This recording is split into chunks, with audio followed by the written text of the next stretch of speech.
Então, a gente vai falar sobre cada passo dele agora mais à frente. É do American Journal, é de 2016. Pode parecer não muito atual, mas é o que tem mais atual em membrana EP retiniana. A gente não tem nenhum conceito mais novo do que esse em membrana EP. E, na verdade, é uma coisa que a gente vê, na verdade, quando você vê alguma alteração, é um pouco de genialidade também a pessoa que vê várias vezes uma mesma coisa tentar padronizar aquele achado. E foi isso que o grupo lá do Doheny, com um dos chefes é o David Saraf, o terceiro autor ali, que é um cara brilhante, retinólogo, e o grupo dele fizeram uma descrição. A Marta Figueiredo é muito boa também, uma europeia, uma médica excelente, de Madrid. Fizeram a descrição de achados que a gente vê no dia a dia. Eu duvido que vocês, no dia a dia, nunca tenham visto o que vai ser descrito aqui, mas simplesmente ninguém... Aqui a Mariana está aqui. Tá, joia? Mariana, obrigado a você. Simplesmente eles conseguiram descrever e padronizar uma alteração correlacionando ela a prognóstico. Então, foram brilhantes. Mas todos nós aqui já vimos isso que vai ser descrito no artigo. Mas é legal que isso fica mais evidente e facilita o nosso raciocínio a partir de novos casos que a gente for pegar, tanto estadiando melhor os casos, como avaliando como preditor positivo ou negativo para uma cirurgia. Então, o artigo é sobre pensamentos, insights nas membranas epiretinianas e a presença de camadas foveais internas ectópicas como um novo sinal de estadiamento no OCT. As membranas epiretinianas fazem parte do dia a dia de todo mundo aqui que faz retina, muito comum, tipicamente idiopática, logicamente pode ter uma série de doenças, desde inflamatórias, vasculares, tumorais, que podem propiciar a formação da membrana epiretiniana. E, como conceito, só para ficar bem sedimentado, é a proliferação de halócitos que se aglomeram, se proliferam a partir do descolamento posterior do vítreo anômalo. Você tem um estágio de vitreosquise, geralmente inicial, e depois uma deposição de xiócitos ou hialócitos na superfície interna da retina, em cima da membrana limitante interna. Essa é a formação, é o mecanismo mais aceito para a formação de membrana epiretiniana. A gente até discutiu recentemente um artigo de descolamento bacilar da retina, onde ele mostrava em face as células vítreas, de uma inflamação, uma doença inflamatória com reação vítrea, as células depositando na membrana limitante interna, então, pela causa inflamatória, causando um enrugamento a partir da coalescência das células, formando a membrana ép. A idiopática também se forma assim, mas sem uma causa infecciosa visível. A idiopática. Então, esse estudo foi um estudo observacional, ou seja, não teve intervenção nenhuma, só se coletou dados de forma retrospectiva. Então, é um estudo nível 3 de evidência, tá? Dentro da escala de nível 1 a nível 5, é um estudo nível 3, não quer dizer que seja ruim, serve para identificar, no caso, se eu quisesse provar que um determinado procedimento é melhor do que outro, ou não inferior a outro, um estudo nível 3 é um estudo ruim de evidência. Mas se eu quero mostrar uma alteração nova em determinada doença, um determinado tipo de exame, eu não preciso fazer um RCT, um Randomized Clinical Trial, não precisa. Você pode fazer um estudo de nível 2 ou nível 3 que vai demonstrar, de acordo com N de pacientes, uma alteração que você vê em todos eles. Então, é necessário para você fazer um estudo desse tipo. O estudo foi feito, então, de uma análise retrospectiva de prontuários. Aqui um dado interessante, eles fizeram de acordo com a declaração de Helsinki, comitê de ética, etc. e tal. Agora, uma pergunta para vocês, eles classificaram no CID-9, o código para pâncreas macular é 362.56. Alguns de vocês sabem qual é a classificação de membrana epiretiniana no CID-10? Alguém sabe? Alguém já procurou? A resposta é, não tem. Como é que pode? Do CID-9 para o CID-10, eles englobaram. Hoje em dia, quando eu vou dar CID de membrana, eu coloco em transtornos da mácula, que é H35.3. Não tem um código para membrana epiretiniana. Ou pelo menos quem achar, eu procurei até recente no CID, não achei. Mas, tudo bem. A acuidade visual foi gravada em cada visita e foi colocada, ela foi examinada com tabela de Snellen e aí foi convertida para o logMAR, que é o logaritmo de ângulo mínimo de resolução, para avaliação estatística. Aí, antes de entrar em membrana epiretinina, etc., por que a gente converte a tabela de Snellen? Em vários artigos vocês devem ver isso, que a visão é convertida para logMAR. Alguém tem ideia? Por que sempre se faz isso? Tá chato. Por que não bota só o Snellen, que a gente já conhece, e tem que transformar em escala logarítmica? Alguém sabe? Até para ETDRS, às vezes, para letras em tabela ETDRS, alguns estudos até transformam para logMAR, mas geralmente não. É mais para quando você faz Snellen. Alguém tem ideia? Alguém se manifesta aí? Para poder fazer escala, Seja mais claro. como se fosse uma curva, para poder fazer curva? Sim. Qual é a vantagem do logMAR e do Snellen? Então, qual é beleza, a curva é logarítmica. Mas por que a curva logarítmica que faz o logMAR é melhor do que a curva que você faria no Snellen? Não tenho a mínima ideia. Estatisticamente, o logMAR você retira, você exclui qualquer tipo de variação de distância ou de tamanho. As variáveis são iguais. Quando você faz a escala, converte um 2040 para uma escala de logMAR, 2040, se não me engano, é 0,02 no logMAR, 0,3, agora não me lembro, e tem assim, é inversamente proporcional, né? Quanto maior o logMAR, pior a visão. Quanto menor o logMAR, 0,1 é uma visão boa, 1 é uma visão ruim no logMAR, tá? O 2020, por exemplo, é o logMAR 0. Numa curva, quando você vai fazer uma comparação, um gráfico XY de comparação de tempo, a curva do logMAR, na verdade, ela é contínua.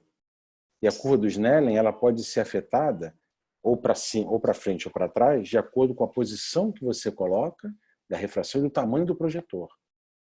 Então, quando você pega isso e converte matematicamente para uma escala logarítmica, você está otimizando e homogeneizando as medidas em relação a vários observadores diferentes. É isso que facilita a análise estatística. Você minimiza a chance de ter erros entre examinadores. Para isso. Então, matematicamente, é uma maneira mais confiável de se falar da visão. Tá? Então, eles coletaram os pacientes, viram os scans do OCT, fizeram em alguns pacientes o OCTA, não fizeram em todos, para ter uma ideia de qual é o aspecto no OCTA. Ele vai comentar isso depois, mas não foi o objetivo primário do estudo. E mediram a espessura da camada nuclear externa e avaliando também as camadas foveais internas ectópicas na região foveal, foram medidas manualmente a partir dos instrumentos do Heidelberg, que a gente conhece bem lá, né? É muito fácil de medir. Ele vai mostrar isso mais à frente, eu não vou citar agora. E quando eles queriam avaliar a espessura central média, eles faziam isso com o mapa de espessura, que isso tanto no Sirius quanto no Heidelberg é muito mais fácil, né? A gente cansa de fazer, Carlinhos é craque, né? A gente fazia muito isso lá. Quando queria mostrar para o paciente, a melhor maneira de você mostrar para um paciente que o tratamento dele está melhorando, não é mostrando no corte B, é mostrando no mapa de espessura. Você mostrando o gráfico colorido para o paciente, seja em qualquer OCT, é muito mais fácil para você avaliar a espessura foveal e, consequentemente, para explicar para quem está de fora. Então, eles fizeram isso também para fazer uma avaliação de melhora ou piora, seja nos pacientes que operaram ou que não operaram.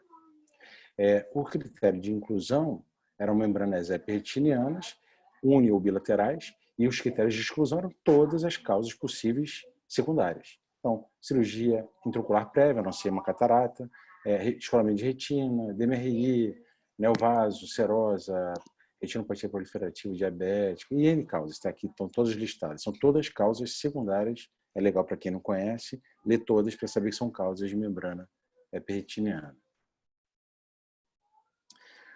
As membranas, as camadas retinianas, todas foram identificadas, isso faz parte do estadiamento, de acordo com o Lexicon, é o programa estatístico proposto pelo artigo de consenso in OCT. A gente já discutiu, os residentes, os fellows sabem bem, a gente já discutiu esse artigo. Se um dia o pessoal da plateia não conhece o artigo de consenso de nomenclatura das camadas do OCT. É um artigo já de alguns anos que propôs a mudança da época de junção ISOS para a zona elipsoide, por exemplo, e explica cada camada. Eu sugiro a quem nunca leu procurar, jogar no PubMed esse OCT Consensos, que é muito claro para quem quer descrever corretamente e entender perfeitamente os cortes do OCT e as suas camadas. Então, eles respeitaram esse consenso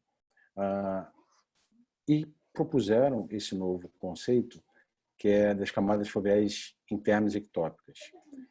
São bandas hipo ou hiperrefletivas, dependendo de qual camada esteja se estendendo, que pode ser a nuclear interna, que é hiporrefletiva, ou a plexiforme interna, que é hiperrefletiva, que passam ectopicamente pela região foveal e são vistos em todos os OCTs que passam pela fóvea. Por que isso? Ele vai falar mais à frente, mas já antecipo. Por que a gente acredita que a visão possa ser melhor? Tem variáveis em relação a isso, tá? Não é um conceito fixo, único de verdade. Mas a gente acredita que a visão seja melhor na fóvea porque muitas das camadas da retina interna não passam pela fóvea. Então, a transparência da imagem que chega até a zona elipsoide, no caso, hiperpigmentada, zona mióide, toda a retina externa, na região foveal é maior, porque você tem menos camadas. Quando você tem essas camadas passando pela fóvea, elas são ectópicas. Então, por exemplo, a camada nuclear interna e a plexiforme interna não existem num OCT normal, num olho normal, na região foveal. Quando elas aparecem, elas são ectópicas. Esse é o motivo do artigo, descrever essa alteração. A ruptura do segmento interno da zona elipsoide, a gente discutiu bem isso outro dia, sobre descolamento bacilar, né, que é bem ali, nessa transição que a gente tem a separação do descolamento bacilar, não vou entrar nesse quadro agora, pode gerar uma banda elipsoide descontínua na região foveal, e ele se escreve, isso é importante, a gente vê muito isso, quando a gente mostrar a figura, eu tenho certeza que vários de vocês já viram esse tipo de achado, mas não sabiam por quê, ou descrever, agora tem aqui, que é o cotton ball sign, que é o sinal da bola de algodão, que é por conta de uma ruptura do segmento interno dos fotorreceptores, possivelmente por fator tracional. Então, o fator atração pela membrana épica começa a soltar, a descolar o segmento interno dos fotorreceptores, quase que promovendo como se fosse o descolamento bacilar na escleroretinite, mas não chega a entrar líquido. É simplesmente aquela parte da zona elipsoide vai soltando do segmento externo. E depois disso vai se formando, a gente vai mostrar as outras alterações, não vou dar o spoiler aqui agora. A presença de cistos intrarretinianos hiporrefletivos com a membrana epiretiniana foi considerado como edema cistoide e de origem tracional, né? Tem os inflamatórios, que a gente conhece, de Irvine-DS, etc. e tal, e esse é um tracional. E foi descrito a primeira vez por Johnson. Johnson é o Mark Johnson, que é um cara excelente de Michigan, na universidade que chama Ann Arbor. É um dos caras que mais saca de vítreo e interface vitreoretiniana. Tem vários artigos publicados disso.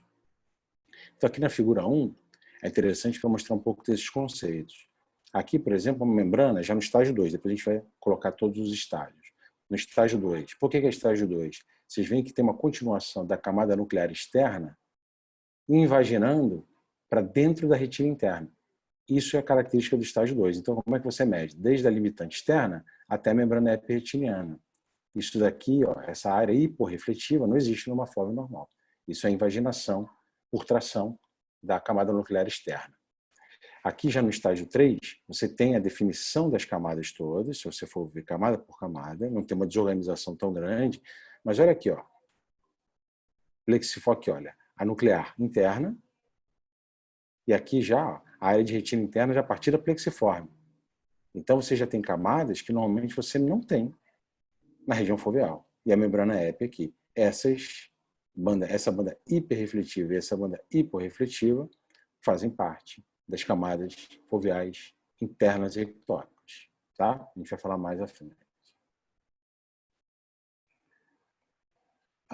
Como resultados, né? O que eles acharam avaliando esses pacientes? 784 pacientes foram diagnosticados com membrana, 612 eram secundários e 172 pacientes, 194 olhos, 194 membranas foram incluídas no estudo. Tá?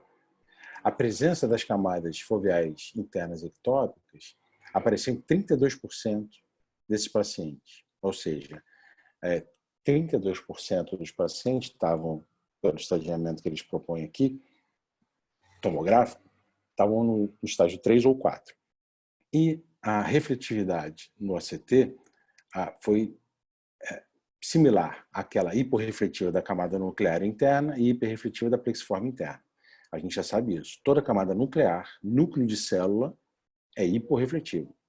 Toda camada de transição de fibras, de células amácrinas, apócrinas, ou de qualquer tipo de prolongamento de célula de Miller, você tem hiperrefletividade. Então, essas camadas se continuavam na região perifoveal. 93%, quase 94% dos casos, todas as camadas retinianas eram claramente definidas, identificadas no OCT. Ou seja, 94% dos casos, 194 olhos, eram de estágio 1, 2 ou 3. O estágio 4, que é onde você já tem a desorganização do parênquima retiniano, tomograficamente, você já não consegue identificar todas as camadas, 6% eram do estágio 4, que é o estágio mais avançado. Então, vamos lá. Eu vou fazer aqui uma descrição antes de falar da figura. A presença de depressão foveal só estava presente em 22% dos casos, ou seja, 22% dos casos era estágio 1, que ainda tem a depressão foveal. 80% era 2, 3 ou 4, a maioria. Então, concluindo com o parágrafo anterior, se 6% são estágio 4 e 22% são estágio 1, então a grande maioria das membranas que a gente identifica dois serviços, foi Madrid e Los Angeles, das membranas identificadas eram estágio 2 e 3. Mais ou menos bate com o que a gente vê no dia a dia, é a maioria. Poderia dizer aí mais de 2/3. Então vamos lá, ele vai classificar aqui. Estágio 1, 22% dos casos, a depressão foveal ainda é identificável, embora ela seja mais rasa. Estágio 2, 45% dos casos, é o mais comum. Você perde a depressão foveal e tem um estiramento da camada nuclear externa. E ela pode se invaginar em direção à membrana epiretiniana, aí como a gente viu no exemplo anterior. Estágio 3, 26% dos casos, você já tem o primeiro aparecimento das camadas foveais ectópicas. E você começa a ter tanto um espessamento da camada nuclear externa, e geralmente é menos pronunciado do que quando você compara com o estágio 2. Por quê? No estágio 2 é onde você vê aquela invaginação grande da nuclear externa em direção à membrana epiretiniana. Como você já tem as camadas ectópicas cobrindo, você já perde um pouco como eu vou dizer, já perde um pouco o protagonismo da nuclear externa e aparece a nuclear interna e a plexiforme externa. Então, estágio 3. O estágio 4, 6% dos casos, você tem um espessamento grande da retina, camadas ectópicas e uma desorganização das camadas retinianas, você já não consegue claramente identificar uma a uma no ACT. Estágio 4 é o mais grave. Então, vamos lá. Mostrando aqui nessa figura, é interessante, figura 2, é muito interessante porque a gente consegue ver. Ó. Vamos lá. Esse paciente aqui, por exemplo, a gente já tem qual estágio desse aqui? Já seria o estágio 3. Você consegue ver as camadas todas e você já tem as camadas hiper e hiporrefletivas, ectópicas, foveais, internas. Esse estágio aqui, por exemplo, você ainda não vê completamente. Ainda tem um vão aqui que é formado pela camada nuclear externa. Então, esse aqui é um estágio 2, quase indo para o 3, né? Aqui, por exemplo, a gente vê ainda a organização, só que em alguns momentos aqui você tem cisto, mas você ainda consegue ver, identificar todas as camadas. Então, é um estágio 3, mas já com cisto. Aqui só é importante o famoso sinal do cotton ball sign, o sinal da bola de algodão. É isso aqui. Quantas vezes a gente já não viu isso? Quantas vezes? E eu mesmo, por exemplo, o conceito de camada foveal ectópica interna, eu já conhecia, mas eu não conhecia. E aí, agradeço aí ai, meu Deus, o que ela falou agora? Perdão. A Mariana. Agradeço a Mariana, porque eu não descrevia isso como sinal da bola de algodão, sabia que era por conta de uma coisa possivelmente tracional, mas esse artigo aqui define bem isso. Então, aprendi com o artigo. Esse sinal é o início da tração da retina externa. Tá?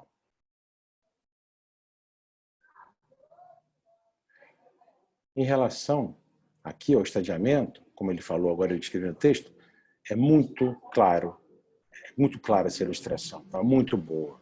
Então, para quem não leu nada do artigo, se ler essa tabela, já vai saber bastante, se entender os conceitos. Então, estágio 1, ainda tem a depressão foveal. Olha que bonitinho aqui, ó. Não tem as camadas internas, não tem a plexiforme e não tem a nuclear interna, tá vendo? Não passam aqui na depressão foveal. Depressão foveal rasa, membrana presente, mas mantendo as camadas internas no lugar, não passam pela fóvea. Estágio 1. Estágio 2, invaginação, planificação da fóvea e invaginação da nuclear externa. Estágio 3, presença das camadas internas ectópicas foveais. Passando pela fóvea, já não tem mais a fóvea. E 4 aqui, ó, tem a área que você não consegue dizer quem é camada. Cada camada aqui já virou bagunça, pode ter macular mesmo, uma fibrose pré-macular. Tá? Tá muito bem feito esse quadro aqui com estadiamento. Interessante comparar com o infrared do lado, né, o Japi? Sempre, se você olhar, olha aqui, ó, aqui é muito discreto, aqui você já vê um preguiamento maior da limitante, aqui mais ainda, tracionando os capilares perifoveais, e aqui já, quando fica escuro já na infrared, é sinal de fibrose já. Geralmente a fibrose que é hiporrefletiva. Já é um estágio mais avançado, tá vendo isso daqui, por exemplo?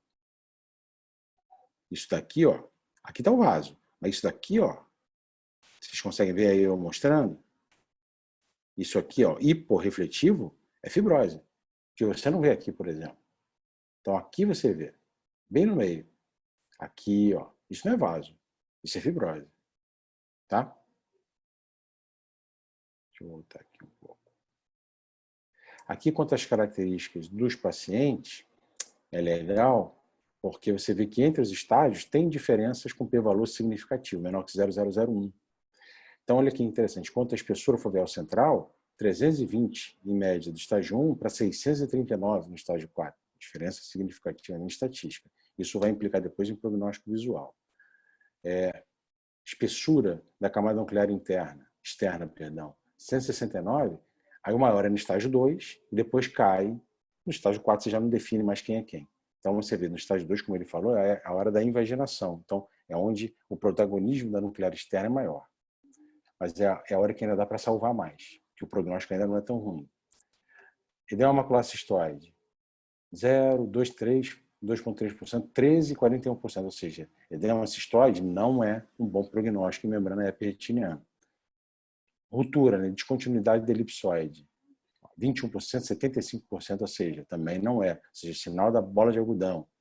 E quando você começa a aparecer a bola de algodão como sintoma inicial, como sinal inicial no CT, não é bom prognóstico. Como fala aqui, ó, sinal da bola de algodão, 23% nesses casos, 21%, 0%. É porque é no início. Mas nesses casos aqui, onde você já tem o início da bola de algodão, é que vai levar a uma ruptura da elipsoide. Então, bola de algodão é estágio 2, tá? É hora da tração. Mas se continuar, não é bom sinal. É sinal que vai ter ruptura da elipsoide. Geralmente, no segmento interno da zona elipsoide, dos fotorreceptores. E como eu já tinha falado, em relação ao logmar, 0,02, visão melhor. 0,61, visão pior. Tá? Então, quanto maior o logmar, pior a visão.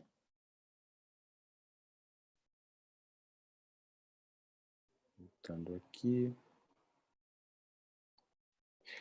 Isso eu já falei, mas ele fala aqui, ó, a presença das camadas foveais internas ectópicas foi significativamente associada, como a gente mostrou aqui, ele mostra aqui, ó, eu não sublinhei, mas aqui, ó, só tem porque praticamente só dá para ver no estágio 3, é lógico, porque no estágio 4 já desorganizou e no estágio 2 ainda não tem. A presença é um preditivo, é um biomarcador, como a gente gosta de falar hoje em dia, né? É um biomarcador de mau prognóstico visual. E é um fator de risco independente. Independente de você ter outros achados, espessura da membrana, edema cistoide, só o fato de ter as camadas ectópicas é um sinal de mau prognóstico. Então, incorpore lá no seu bate-papo pré-operatório de um paciente com membrana EP. Doutor, vale a pena operar? Vim de outro médico, vim ouvir outra opinião. Se você tiver as camadas foveais, você pode operar. Não está dizendo que não possa. Até o estágio 4 você pode operar. Mas sabendo que não só a visão pode não melhorar, como a gente vê isso no dia a dia, mas é brilhantemente descrito aqui no artigo, mesmo com a cirurgia, muitas vezes, quando as camadas ectópicas já existem, elas não vão embora, elas não se desfazem com a retirada da membrana epiretiniana. É como se fosse um tecido anômalo que se criou e fica. Por isso, a visão geralmente é baixa. Um dos fatores, né? Não é só, a gente acreditava, antigamente, que era só por conta de uma alteração de retina externa, e foi muito descrito durante uma época, a descontinuidade da membrana limitante externa com mau prognóstico em cirurgia de membrana épia. Lógico, descontinuidade de membrana limitante externa é importantíssimo para qualquer doença, mas não só. Tinham vários pacientes que depois do pós-operatório têm uma limitante externa absolutamente mantida, a zona elipsoide absolutamente mantida, mas tem as camadas ectópicas ainda também mantidas mesmo pós-cirurgia. E é por isso que o paciente enxerga mal depois. Aqui, ó, muito interessante a análise do OCTA. Estágio 1 e o fellow eye do paciente. Você vê que aqui tem uma discreta diminuição da zona avascular foveal. Aqui no estágio 2, maior ainda, com essa invasão dos vasos na zona avascular, falando aqui de plexo superficial, mas também tem no intermediário. E aqui já no estágio 3, você vê que já não tem, é como se fosse uma fóvea plana. Mas ele descreve depois aqui no artigo muito bem, na verdade você não tem anastomoses, você não tem vasos que se ligam, como a gente vê na fóvea plana, ou na agenesia foveal, são doenças congênitas, onde você tem vasos passando e se ligando naquela região. Aqui, na verdade, eles só são aproximados por conta do efeito tangencial de tração. Mas você não tem formação de anastomose. E a melhor maneira de diferenciar isso é quando você vai ver o olho contralateral, que está normal. A fóvea plana é uma doença bilateral. E a agenesia de fóvea, doença bilateral. E aí já entra, aí vai falar mais à frente, mas já discutindo aqui, é muito interessante que tem muitos pacientes com doenças de fóvea plana que têm visão boa. Então isso coloca um pouco em xeque o fato de, num paciente congênito, que não tem a depressão foveal, por que eles podem enxergar razoavelmente bem? E esses de membrana, não. E ele conceitua de que um paciente com fóvea normal, que desenvolve a membrana ectópica, ele desenvolve muito mais um mecanismo de tampa de fotorreceptor, de não deixar o fotorreceptor enxergar normalmente, do que de anastomose vascular, que acontece nas digenesias ou fóveas planas, e que permite que a formação visual da retina seja diferente. Então, nem todo paciente com fóvea plana enxerga mal, mas todo paciente com camada foveal ectópica adquirida enxerga mal. Tá? E o OCTA é muito parecido. Então, essa história é muito legal. Aqui mais à frente, ele coloca de novo em relação à história natural das membranas. Essa tabela aqui também é interessante, porque é o seguinte, na evolução delas, né, você vai ter sempre um aumento da espessura foveal, você vai ter, principalmente no estágio 2, um aumento da espessura da nuclear externa, você vai ter a formação das membranas ectópicas, das camadas ectópicas foveais internas no estágio 3, e uma piora crescente da acuidade visual em logmar com o decorrer dos estágios. É só para ver as proporções de melhora e piora dos quadros. Ele fala aqui que o ACTA foi feito também em alguns pacientes de estágio 2, em 2 pacientes do estágio 4, perdão, mas os scans, já imaginava isso, já é difícil fazer o SLAB do ACTA certinho quando você vai medir no paciente normal. Imagina no paciente que você tem desorganização total e não consegue ver todas as camadas, você perde informação no ACTA. O ACTA a gente sabe que é um exame ainda muito dependente de boa padronização, de você estadiar bem todas as camadas e poder fazer uma boa imagem. Então, quando você tem desorganização de imagem, não vai ficar um exame confiável. A grande maioria dos olhos com membrana epirretiniana, onde a cirurgia foi adiada, quase 82% deles, não teve nenhum sinal de progressão morfológica para os estágios tardios, ou seja, isso é um conceito importante que a gente vê no dia a dia e aqui está colocando em números, mas é importante fixar. As membranas epirretinianas, apesar da gente muitas vezes acompanhar durante um certo tempo os pacientes, a gente vê isso na prática. Não é o mais normal a gente pegar um paciente que vê hoje, daqui a 6 meses a membrana enrugou mais, daqui a 1 ano enrugou mais. Membranas idiopáticas. Membrana inflamatória, por exemplo, você teve uma reação celular grande vítrea e deposição de células na membrana limitante interna, essas progridem normalmente. As idiopáticas, normalmente elas surgem e se estabilizam. É o que a gente vê no dia a dia. E a gente geralmente opera o paciente quando a visão dele, seja por espessamento maior da membrana, às vezes até por estabilidade, ele se queixa da metamorfopsia, que não necessariamente gera um aumento ou uma progressão. Você pode ter uma metamorfopsia maior e não necessariamente partir de um estágio que não tem camada ectópica para um estágio que tem camada ectópica, 2 para 3. É isso que ele quer dizer. Então, 82%, 80% para facilitar o raciocínio, 80% dos casos não evoluem. Os que evoluem, 20%, a gente sempre opera, porque vai piorar. Agora, dos 80% você pode seguir, e dependendo da queixa do paciente, operar ou não. Tá?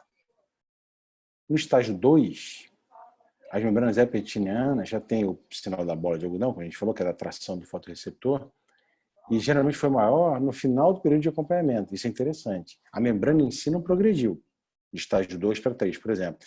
Mas a bola foi se formando, ou seja, a atração é ativa, é dinâmica. Só que não necessariamente ela evoluiu de uma invaginação da retina externa, da camada nuclear externa, para o aparecimento das camadas foveais ectópicas. É isso que ele quer dizer. Você pode passar não de um estágio 2 para 3, mas pode piorar o quadro. Eles geralmente ficam dentro dos seus estágios, mesmo piorando. A progressão anatômica para estágios mais avançados foi vista em 18% dos casos. Então, o restante dos casos. E esses foram os que geralmente foram para a cirurgia, porque iam piorar de qualquer jeito. A espessura da camada nuclear externa aumentou significativamente nos pacientes com membrana que foram do tipo 1 para tipo 2, lógico que ela começa a invaginar e aumentar a espessura. E em olhos do tipo 2, que progrediram para o tipo 3, elas diminuíram. Por quê? Como eu falei, elas perdem o protagonismo. Começam a se formar as camadas ectópicas que começam esqueci agora qual seria, começa a tirar de evidência essa camada nuclear externa e aparecerem mais espessas. Então, estágio 2, espessura da nuclear externa aumenta. Estágio 3, diminui pelo aparecimento das camadas ectópicas nuclear interna e plexiforme interna. Bom, esses são os resultados. Então, vamos lá. Até agora, alguma dúvida? Alguém quer parar? Quer entender melhor alguma coisa ou posso ir para a discussão? Posso ir então, né? Beleza, sem perguntas. Se eu estiver muito rápido ou não muito claro, vocês me interrompem. Fala, Nelson. Só para corroborar um pouquinho em relação a esse estadiamento, né, que é bem legal para a gente poder estimar o prognóstico visual, né, que é o que se almeja com a cirurgia, no caso, e a própria evolução da doença. Uma coisa, né, apesar dos achados do ACT, que são importantes, dão uma segurança para o médico, para o paciente, dois outros parâmetros fundamentais aí no segmento desse paciente na decisão de indicação de uma eventual cirurgia, com certeza ainda é a acuidade visual, né? E o tempo de membrana, né? Se o paciente tem uma ideia de tempo de membrana dele no olho ou não, porque a gente sabe que membranas com mais de 6, 8 meses, o prognóstico é sempre um pouco pior, né? Dependendo da acuidade visual que esse paciente tem. Só para ter mais certeza que junto disso aí tem essa questão, né, da visão da queixa do paciente. A gente tem paciente, eu já operei paciente com 20, 30, que não é possível. Vai operar, doutor, é muita metamorfopsia, muito desconforto. Então, é bom levar em conta isso, mas com certeza os achados do ACT são legais para a gente poder ter uma garantia, uma estimativa do que a gente pode conseguir. Né? Nesse ponto, interessante a colocação do Nelson, né? O tempo faz diferença.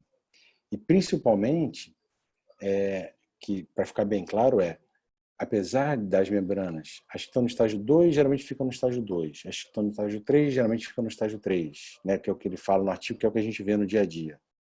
Isso aí. Elas não progridem muitas vezes de estágio, só 17%, 18%, mas aquelas que já estão no estágio 2 há mais de 6 meses, 8 meses, normalmente a desorganização da nuclear externa acaba tracionando, e foi o que ele falou, o cotton ball, ele é mais visto no final do acompanhamento, ou seja, cada vez que você vai vendo esse paciente com 6, 12, 18 meses, o sinal, por exemplo, tracional da retina externa vai aparecendo mais. Isso tem repercussão visual.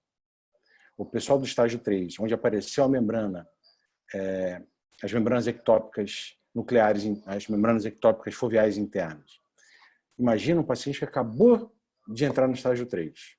Acabou de formar a membrana, ela acabou de passar por cima da nuclear externa.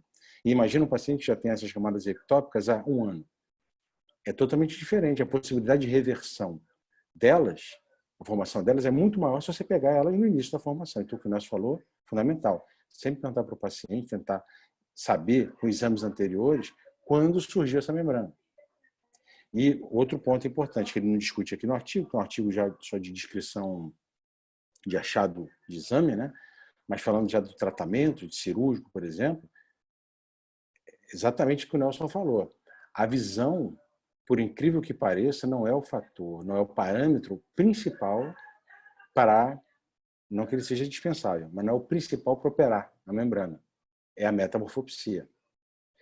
A gente operou, eu, Nelson e vários outros que devem estar aqui, pacientes com 20, 30, 20, 25 com metamorfopsia importante. E você opera e são os que melhor ficam. Você pega a membrana mais fina, com menos distorção da retina externa e, portanto, com melhor resultado, e retina interna também, e, portanto, melhor resultado cirúrgico. Quando você espera demais, mesmo o paciente não pulando, às vezes, de um estágio para outro, ele começa a gerar alterações crônicas, seja de retina interna ou externa, que prejudicam o prognóstico visual final. Certo, Nelson? É mais ou menos isso que você queria colocar, né? Beleza. Com certeza.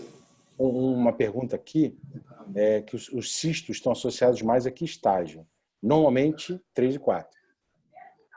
Tá? Porque o cisto, normalmente, ele está associado a quando você já tem alterações da retina interna.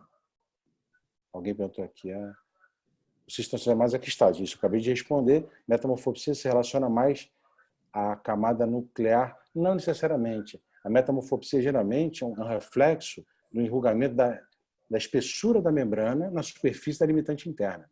A metamorfopsia é muito mais por conta da tração exercida na retina interna do que propriamente você tirar fotorreceptor de lugar. Entendeu? Você pode ter muita metamorfopsia com uma zona elipsoide toda íntegra.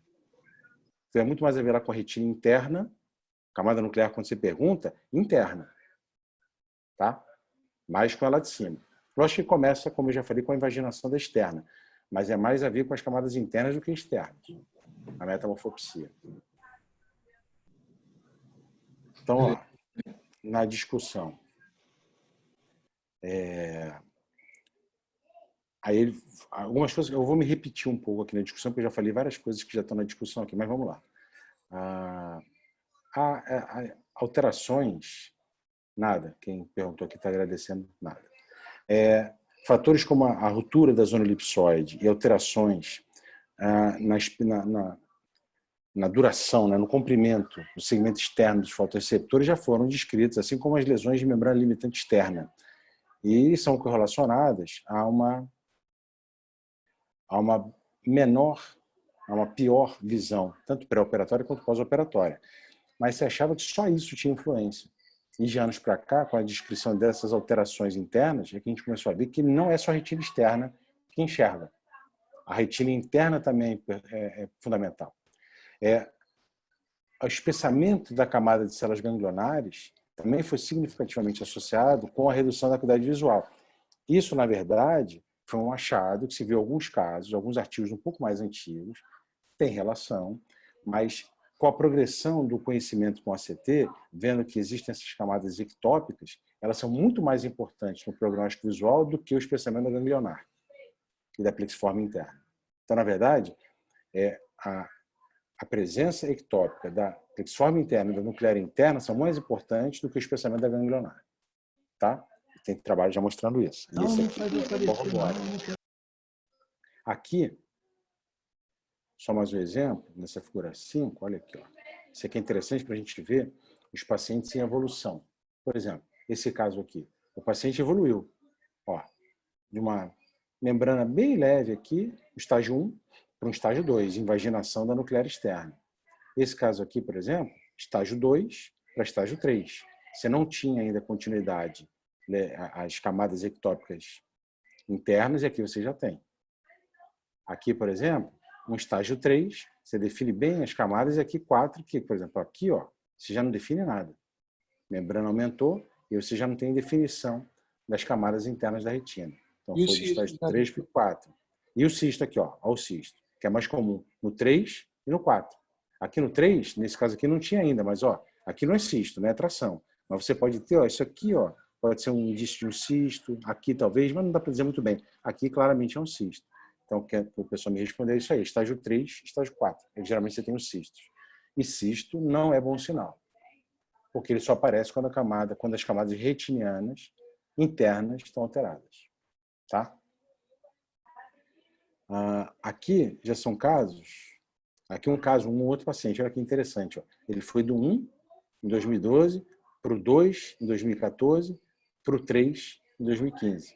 Esse francamente evoluiu. E quem é que evolui? 18% dos casos. 82% ficam no seu estágio inicial. Estágio inicial, eu quero dizer o seguinte, eles não brotam, tá? Estágio inicial de diagnóstico. Você diagnosticou aquele cara com estágio 2 e você vai acompanhar ele, 80% deles vai continuar no estágio 2. Tá? Mas não brota do estágio 2 de repente. Em algum momento ele evoluiu e parou. É isso. É difícil você pegar todos os pacientes do começo, quando não tem membrana, e ver eles desenvolvendo durante o tempo. Esse estudo confirma que as camadas retinianas internas da mácula podem especialmente serem sensíveis ao estresse tracional, né? E isso ilustra a formação da membrana epiretiniana, como a gente já entendeu. Essa tração causada pela membrana epi causa um deslocamento e reorganização da retina interna, das camadas da retina interna, e fazem com que você tenha aí um arcabouço para as camadas ectópicas, sendo as principais a nuclear interna e a plexiforme interna, e que passam através da fóvea, são as famosas camadas ectópicas.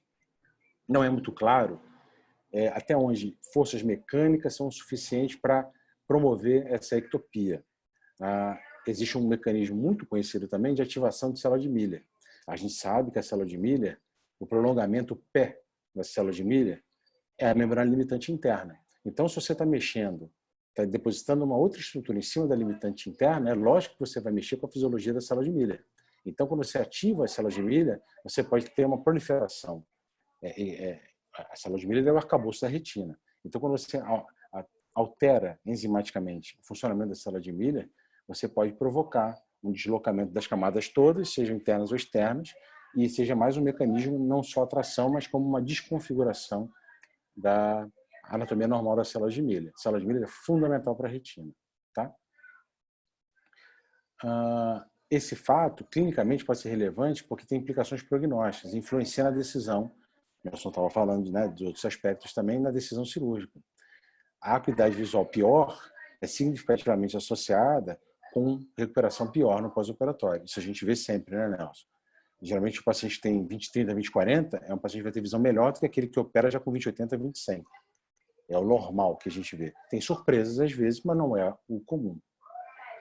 No ACTA, foi importante que ele mostrou umas alterações muito legais de diminuição da zona avascular foveal. Elas vão diminuindo até um completo desaparecimento já no estágio 3, quando tem as camadas ectópicas, certo? Isso tanto no plexo superficial quanto no profundo. Superficial, intermediário e até profundo. Tá? Não chega até a córeo capilar. Nós não identificamos, né, no estudo, a presença de capilares foveais em nenhum caso. Isso aqui está tentando entender por que quando você tem na fóvea plana, bilateral geralmente, você pode ter uma fusão, uma anastomose dos vasos, e em alguns casos visão boa. Então, não é só o fato de não ter a depressão, ou seja, de ter camadas ectópicas, não é o único fator que leva a uma baixa de visão. Você pode ter a fusão dos vasos e permitir, de alguma maneira, que a visão seja melhor.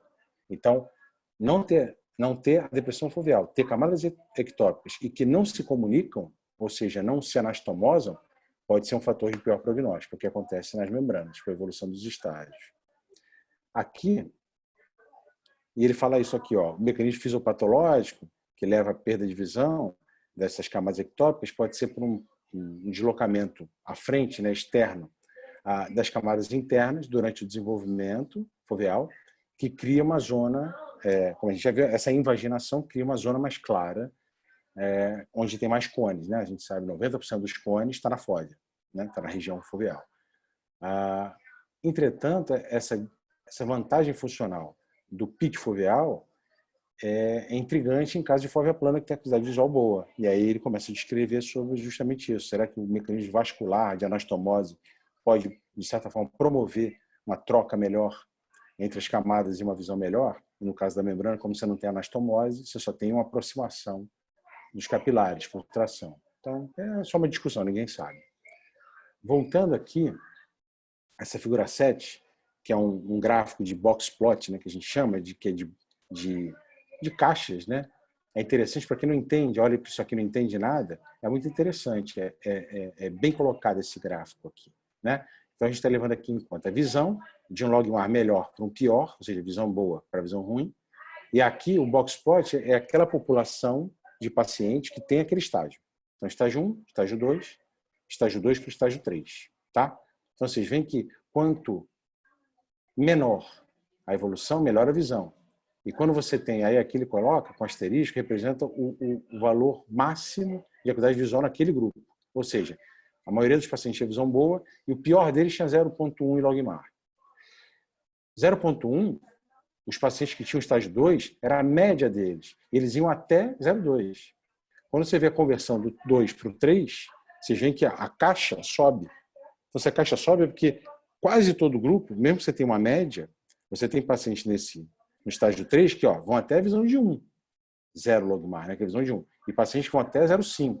Mas a maioria deles está sempre numa acuidade visual pior, mesmo na média, do que o estágio 2. E é assim que se entende box plot. Você pegar a mediana e a população toda e ver em que fase eles estão se fazendo interseção. Aqui, por exemplo, nenhuma interseção. Sempre estágio 2, visão melhor do que estágio 3. Tá?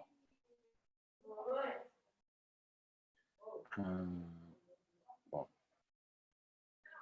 Aqui ele fala a história natural das membranas, a gente já discutiu isso aqui, já falando durante o follow-up na progressão para os estágios finais, a gente já falou disso. E as evidências preliminares sugerem que essas membranas foveais ectópicas internas podem persistir, já falei disso, mesmo depois da remoção da membrana. Nelson, quantas vezes você já não viu isso? E são justamente os pacientes que não melhoram a visão. Conta aí. Frustrante, né? Que você faz uma cirurgia lindaça, tira uma membrana espessa, e o aspecto OCT não muda nada, né? A visão melhora pouco, enfim. Mas é uma coisa que acontece, é frustrante, sim, entendeu? Mas, e aí... Mas, de novo, eu não sei qual é a sua opinião, Japi, e essa questão do timing certo para operar a membrana, quando operar, quando comunicar, é sempre uma questão de discussão em qualquer evento, né? Qual é a melhor hora de operar, até quando você pode operar, até que tipo de doença você pode operar, porque não se tem um consenso muito grande, né? A gente estava falando em relação à visão, às vezes 20/30 opera, se o cara for muito sintomático, né? Você vai ter o feeling do paciente. Então, com certeza, esse achado tomográfico é frustrante, porque você faz tudo, opera em tempo rápido e você não tem melhora nada, funcional nem anatômica. Né? Então, para facilitar, né, o nosso raciocínio daqui para frente, não responde totalmente a pergunta de quem opera ou quem não opera, né? Mas o tempo conta, o fato de ter ou não metamorfopsia conta, mas está aí um substrato importante para a gente determinar se deve operar logo ou não. Como o Nelson falou, se você já tem as membranas ectópicas, o resultado funcional é frustrante. Então, se você tiver cisto intrarretiniano ou presença de membrana ectópica foveal, não deixe chegar nesse estágio. Se você não tiver esses estágios ainda, se você estiver, por exemplo, no estágio 2, com a invaginação da retina externa, nuclear externa, e não tiver membrana foveal ectópica interna, é a hora boa de operar.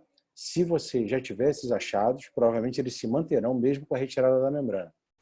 Nelson falou, isso ainda não é um consenso absoluto, mas é uma tendência cada vez maior, porque já se sabe, e esse artigo mostra muito bem, não é o único artigo que fala disso, tem outros que falam disso, mas esse fala muito bem e mostra que deixar chegar no estágio que você tenha a presença dessas membranas ectópicas, ou que você já tenha cistos intrarretinianos, isso não é bom prognóstico para a membrana EP, cirurgicamente falando.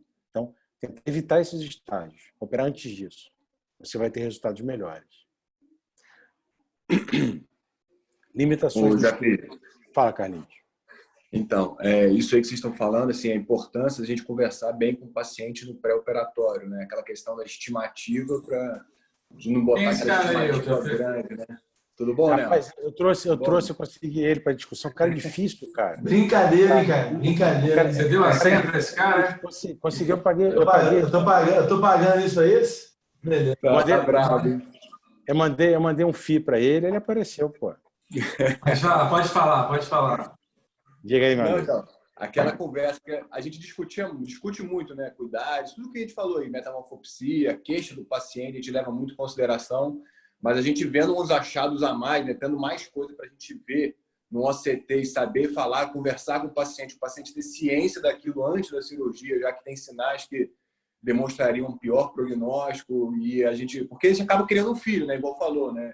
E a gente que acompanha muito, então a gente que é fellow, então a gente está o tempo todo lidando com o pós-operatório, vendo os pacientes, a gente sabe que esse pós-operatório, o paciente é frustrante, ele, não estou melhorando, e são coisas que às vezes demoram 2, 3 meses, 6 meses para ter um ganho visual.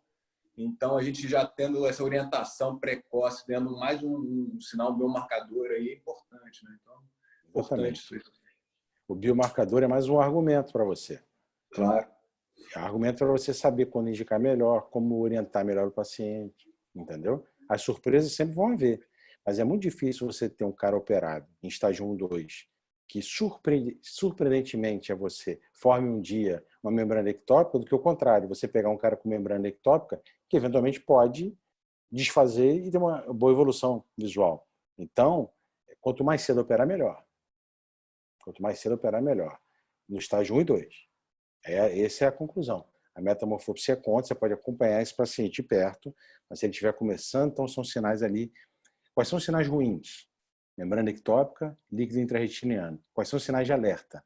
Sinal da bola de algodão, cotton ball, da tração da retina externa, né, do segmento interno da zona elipsoide, e a invaginação da retina externa, da nuclear externa. Sinais de alerta, sinais de mau prognóstico. Tá? Limitações do estudo. É um estudo retrospectivo, como ele já falou, mas é para achado, então não está um estudo ruim. Mas todo estudo prospectivo sempre é melhor do ponto de vista estatístico.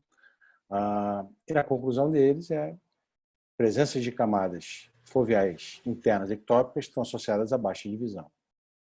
No pré e no pós-operatório. Ele fala isso aí, né? Eu acho que nessa conclusão ele fala, realmente, lembrava que ele fala que isso pode ser decisivo na indicação cirúrgica, nesses achados. Perfeito. Aqui, por exemplo, ó, interessante, ó. Almir está aí, se quiser também comentar, Almir. Ó, esse aqui é um caso, por exemplo, que está comparando um paciente com fóvea plana e um paciente com membrana de um lado e normal do outro, né? Olha que interessante. Se a gente olhar esse caso aqui de cima com esse de baixo, a gente vê que aqui ó, é todo emaranhado e aqui, ó, esse capilar que vem aqui, ó, ele se comunica, vou comentar até aqui, ó. É um polígono, ele se comunica. Os vasos se entrelaçam, aqui também. Se a gente olhar aqui, ó, o vaso vem aqui e para. Eles não formam uma coligação. E aqui é o normal. Então você tem um estreitamento da zona vascular, mas não tem colateral. Você não tem formação de interseção. Diga aí, Almir, comenta do ACTA. É isso, cara. Até porque não tem alteração vascular, né? Por isso, né? É. Então... É o melhor modo de diferenciar. E pelo outro olho também, né? E olha aqui, ó. Para quem nunca tinha visto uma fóvea plana, olha aqui, ó. As camadas internas passando por dentro da fóvea. São ectópicas também, mas é bilateral porque é genético. Aqui, ó, você já tem a formação das camadas ectópicas, mas por conta do mecanismo tracional da membrana. Aqui no outro lado, eu acho que ele mostra também... Aqui, ó. Aqui é um caso que ele operou. Olha que interessante. Aqui, ó, um estágio 4, desorganização das camadas, cistos intrarretinianos, camadas ectópicas internas. Tirou a membrana. A cirurgia está bonita, tranquilo, diminuiu bem a espessura, mas olha aqui, não tem fóvea, né? Não tem depressão, as camadas continuam, e olha aqui o OCT, o olho contralateral e o OCT. Ainda tem uma redução da zona vascular foveal. Então, você ainda tem a junção das camadas internas. Esse paciente provavelmente não vai recuperar uma visão boa, mesmo com a cirurgia sendo bonita e bem feita. Foi o que o Nelson falou. A gente se frustra no final, né?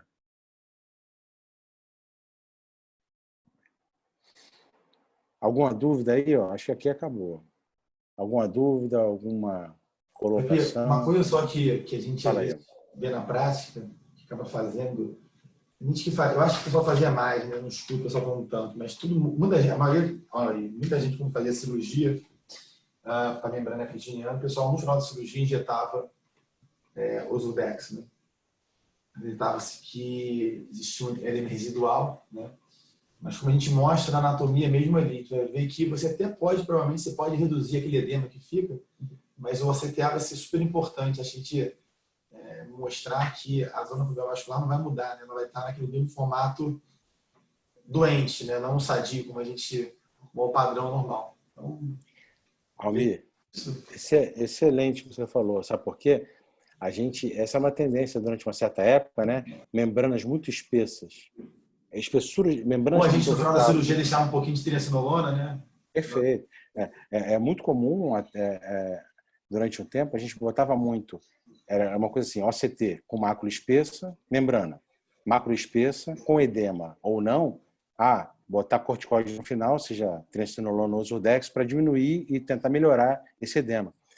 E a gente via no pós-operatório, você pega de todo mundo, ninguém tinha bom resultado. Botava na crença que podia melhorar. Mas no fim das contas, não melhorava muito. Mostra aí, né? Exatamente. Nossa, A gente tá já vê bem, mas o CTA ilustra mais ainda. Engraçado é porque eu não posso estar falando besteira, mas não me lembro a gente lá nos Estados Unidos fazendo tanto o CTA nos casos, sabe? Óbvio, não melhor, mas de início, entendeu? A gente lançar a mão. Realmente o ACT besta que a gente faz, mas o A, realmente não me lembro. E a gente aqui, pensando em mudar um pouco a nossa avaliação inicial. Acho importante a gente ter esse parâmetro, sabe? Quem tiver a oportunidade de poder fazer, né? Eu acho que vale a pena. Até como pré-operatório também, né? Sim, como pré-operatório. Como o Carlinhos estava perguntando, é mais um argumento. Né? Você sabe que mais um marcador. A gente está fazendo o meu projeto de pós-doutorado agora na Escola Paulista, é justamente em cima das análises de fatores prognóstico pré e intraoperatório, tratamento cirúrgico desses pacientes com membrana, entendeu?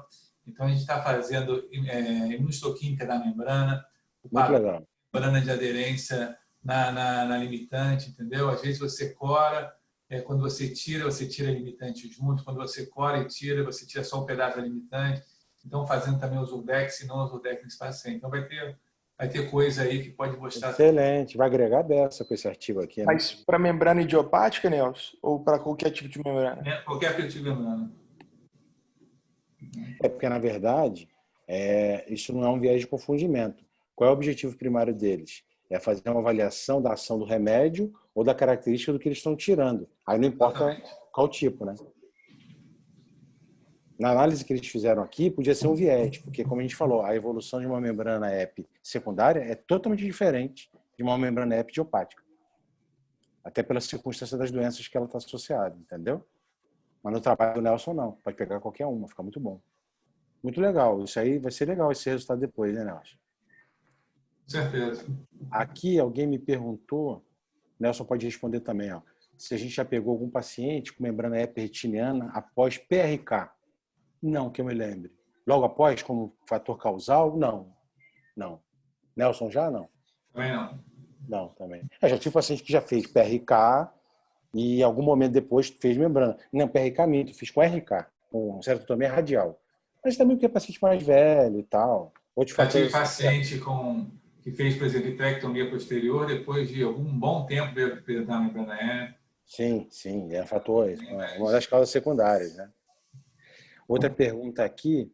Uma coisa que é importante, abrindo um parênteses aí, pessoal, os residentes, né? Você viu um paciente com membrana retiniana, é super importante fazer uma boa avaliação da periferia da retina, porque esse paciente às vezes pode ter rupturas, entendeu? Às vezes a causa da membrana pode ser a dispersão do hiperpigmentado, a inflamação gerada pela dispersão do hiperpigmentado por uma membrana retiniana. Então, chega um cara faz um bom mapeamento que pode ser que tenha alguma coisa na periferia, entendeu? E aí, perfeito, Nelson. E aí um conceito. Tem gente que acha que é só por causa do laser, né? Que o laser foi feito muito intenso e dispersa, faz contração e dispersa pigmento. Não. A própria ruptura dispersa o pigmento, que vem lá do epitélio pigmentado e causa a membrana. Isso aí. Seja com laser ou sem laser. Tem uma pergunta aqui, vocês observam que a membrana retina idiopática tem uma aderência global e as secundárias têm pontos de aderência? Vocês observam isso? Sim, teoricamente, depende da causa. Por exemplo, uma causa inflamatória, você teoricamente um foco, um paciente que vai ter uma corioretinite e eventualmente tem ou qualquer tipo de alteração, seja pós-edema cistoide, uma síndrome inflamatória que faz um edema cistoide de mácula. Aonde você tem concentrado maior inflamação, você provavelmente vai ter pontos maiores de proliferação celular e formação da membrana. Ela tende a ser mais focal, a idiopática tende a ser mais difusa, mas não é uma coisa do ponto de vista cirúrgico. Talvez as mais focais tendam menos a se tornarem estágio 4, tudo bem, mas cirurgicamente falando e tudo não faz tanta diferença não. Outra pergunta aqui. Já que a gente também entrou no mérito da cirurgia também, não é muito o escopo desse trabalho, que é um trabalho bem legal esse. Mas, já que se falou em cirurgia, e a gente hoje em dia tem os corantes vitais, né? A gente usa muito corante na cirurgia para poder corar algumas estruturas dentro do olho, né? O mais clássico talvez seja o azul brilhante, não é um pouco diferente do azul tripã, que é usado na cápsula anterior cristalina, mas a gente usa o azul brilhante para poder corar a limitante interna. A gente também usa a triancilona para atingir o vítreo, né, para se depositar no vítreo, vamos dizer assim, e não corante. Mas a membrana retiniana ela não cora. Então, quando você joga o azul, o aspecto como se diz, cora de uma forma negativa, né? Ela fica sem estar corada e quando o resto está corado. Então, por isso você consegue visualizar a membrana, porque é importante ter o ponto de clivagem para você poder tirar a membrana sem traumatizar a retina. Então, você tem que achar o local certo para poder ir com a pinça, no caso, e remover essa membrana retiniana. Perfeito, perfeito. E que na prática a gente acaba fazendo isso mesmo, né, Nelson? É difícil pegar alguém que bota tripã primeiro para tentar corar a membrana EP e depois botar azul brilhante. Na prática a gente bota azul brilhante, o que corou é limitante, o que não corou é membrana EP e vamos remover. Isso aí, perfeito. Boa colocação. Aqui tem uma outra pergunta, ó. De acordo com a evidência científica e sua experiência, o que indicar diante de um paciente com membrana retina estágio 3, edema macular diabético, não responsivo ao anti-VEGF e com glaucoma? Paciente com glaucoma não está respondendo anti-VEGF, provavelmente não está respondendo porque tem o fator tracional da membrana, que já é estágio 3, e com edema macular diabético. Essa eu vou deixar para o Nelson, que é o homem da faca. O que você faz aí, Nelson? Já pedi desculpa, repete para mim que eu não... Vou repetir, ó. Paciente glaucoma, já fez glaucoma, membrana epiretiniana estágio 3, edema macular diabético, que não responde anti-VEGF. O que você acha que a gente faz? Tem membrana EP. Já tem membrana EP e um edema que não responde.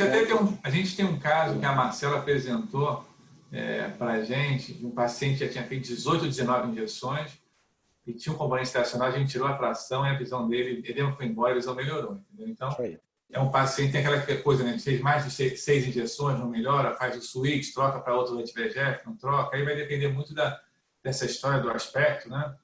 E a questão de você usar o não corticoide, tem que tomar cuidado, né? Se esse paciente tem glaucoma, tem uma escalação aumentada, não sei se ele é responsivo ao corticoide ou não, às vezes pode não ser responsivo, não vai ter nenhum problema, mas com certeza tem que estar mais atento nesse paciente de alteração. Esse paciente, Nelson, eu cheguei a acompanhar muito esse paciente aí que você está falando. Ele realmente melhorou muito mesmo pós-operatório, depois que tirou a membrana. Ele teve uma melhora. A visão dele era de 20 e 150, foi para 24. E era olho único. Ele tinha alteração de zona elipsoide, então era um olho já que não tinha um prognóstico bom, e esse olho era o olho que a gente tinha um prognóstico melhor. Ele foi para 20/40. Ele chegou a fazer até depois que ele começou a ter um pouco de edema, que ele era diabético, bem descontrolado. A gente fez o Ozurdex, no caso ele não era glaucomatoso, né? Mas a gente fez o Ozurdex depois, que aí ele manteve o 20/40 dele, super satisfeito, né? Ele ficou muito bem. Mas aí eu não sei se eu respondi isso, né? Mas é isso. Respondeu. Aí tem que... Respondeu. Eu ia só concluir uma coisa aqui para a Desirê, que perguntou. O fato de ser ou não glaucomatoso, que é o caso aqui que você colocou, Desirê, não interfere na conduta de acordo com a evidência científica. Ou seja, edema macular diabético, estamos falando de diabetes, edema macular diabético com membrana epiretina, com lesão tracional, indicação é de remover tração. Senão vai ser efeito esponja. Você vai secar e volta, vai secar e volta. Você pode até testar, fazer uma primeira, segunda, terceira aplicação para ver até que ponto aquela tração é importante a ponto de manter o teto. Se você vê que realmente melhorou, secou bem, porque a membrana é muito fina, ok, legal. Mas depois de ser não responsivo, ou seja, fazer pelo menos 3 aplicações, não responder, não diminuir o edema, a indicação é retirar a membrana. É o fator tracional. É a indicação de cirurgia no diabético. Seja por descolamento tracional ou membrana EP, não importa. Então, o fato de ser um não locomatoso, se não responder o anti-VEGF, tem atração, eu não vou fazer o corticoide. Você vai fazer a cirurgia. E aí pode até usar ou não, como o Almir citou antes, o corticoide no pré-operatório. Aí é de sua escolha. Dependendo do tamanho do edema, ok. Mas não usar o corticoide como cura. Entendeu? Tem tração, tem que tirar.